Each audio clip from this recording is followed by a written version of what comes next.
we in the family. I want to give a special thanks before I go any farther to Ghost. Ghost, thank you. Don't cry, man. You're a big man.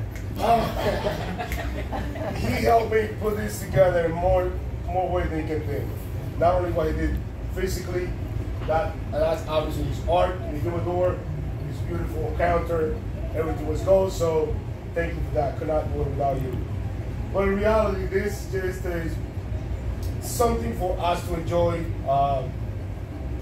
My mentality about cigars might be different, like most of you are know. I'm an old school, and I like to do things the classic way. If you notice, you have not heard a hip hop. It's not because I like hip hop. Thank you. I just don't believe that it belongs here. If you haven't heard loud music, it's not because the speaker don't go up. It's just because I believe this is a place to converse, to have a good time, so we can hear each other's talk. And before I forget, because I have a lot going through my mind, there's somebody else who just, I don't know, he grew on me like fungus, like I grew on my wife. That's what he said. But Jay, where's Jay? Jay, that guy, I mean, a lot of you who know him what he went through health-wise. And when we met and we kind of got comfortable, the first thing he said was, hey man, when you got yourself checked? We got to do that right now. So he's always looking out for me. He's usually the first one here. He's always, I mean, he's my other assistant. He's, hey, can I help you with this? Can I do this? So much so that Mimi, as soon as she walk in, where's she at? She walk in, oh, you got to be Felix. You're the guy who took away my husband. Oh, there she is. So I thank Jay for the support. Larry, some of you know Larry. So Larry did a funny one on me. He said, hey man, I'm on vacation, I'm gonna help you out. And I worked him so hard that night. He left like at 12 o'clock in the morning, never get back. Larry, thank you, man. Thank you for the help. But I got a lot of people to thank. Sticks and Stones flew in from New York to support. She will have an event here tomorrow night with her cigar. I'm not gonna steal her thunder. But for females, if you want to have your own brand, that's a damn good role model to follow. The way how to do it right. Potter from Potter Cigar. Potter is a huge line. He plays himself to be a little guy. But if you ever gone to the Dominican Republic, they have about 5 airports and 2 ports, and then the Banco and Puerto Rico. His cigar is in every single port in the Dominican Republic. That is huge. Think about it. There's usually 5 brands there.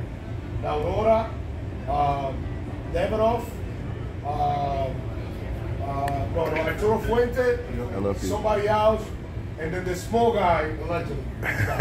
So I am his distributor for the nation, and I haven't had inventory in over a year just because the demand has been so high with his cigar that, I told him, let's just make sure we have enough cigars in the airports because that's going to open the door worldwide.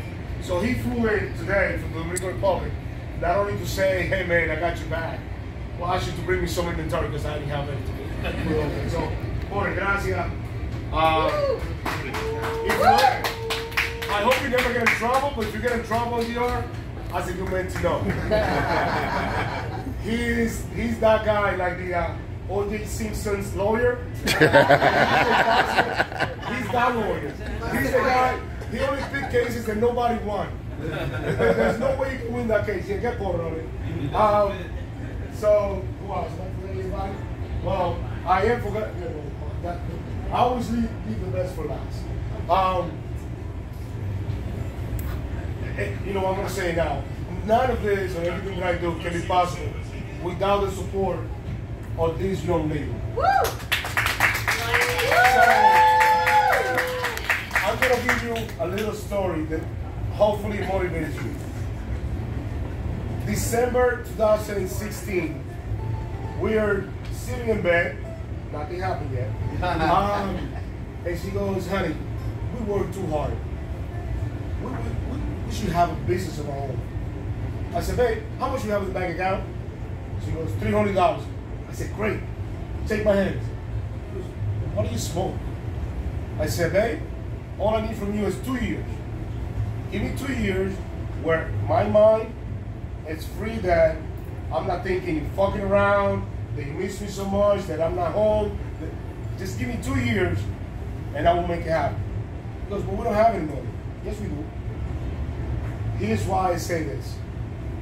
If God forbid you get the news that your son, your daughter, your mother has an issue and you need to come up with money, guess what?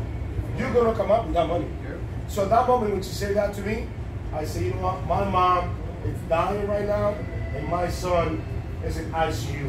That was my mentality. I didn't say that to her, but immediately I started with my 401k. I started grabbing money and I put together what I could.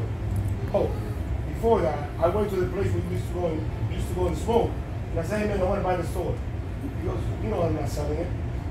2 weeks later, he comes back and goes, hey man, I'll sell you both stores. I said, no, I can only handle one. How much? $190. Shit, I got it. I only need to get $189,700.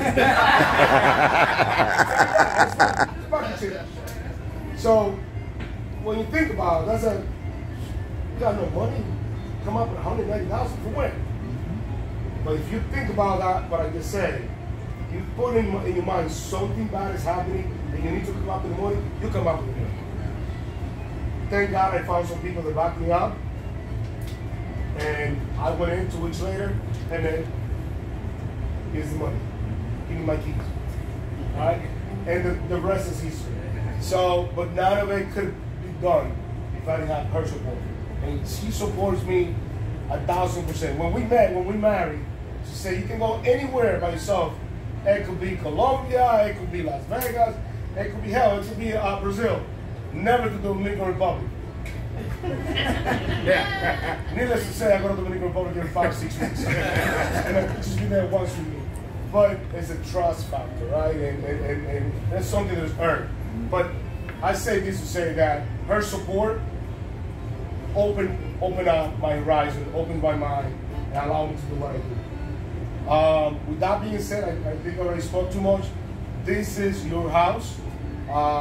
Make of it what you think is best. I expect every single one of you to treat this as your home. Whatever I see you doing here, that's exactly what I see you doing at home. If you break stuff, well, you break stuff at your house. If you treat things with respect, then I see you respect your house. Without further ado, enjoy. Thank you for everything, and let's smoke. Woo! Woo!